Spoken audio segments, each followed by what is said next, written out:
पूरा कूफा जानता है कि तुम्हारी तलवार बड़ी तेज धार वाली है। मुझे लगता था कि मुख्तार की तलवार जितनी भी तेज हो, कम से कम कौम कबीले की रग नहीं काटेगी।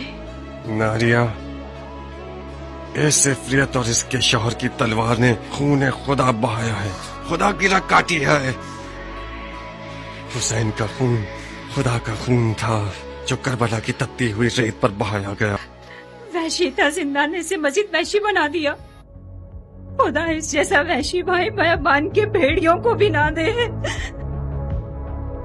आज आखिरी बार शैतान ने अपने नापाक कदमों और सांसों से मुख्तार अबू उबैदा सक़फ़ी के घर को नजिस किया है।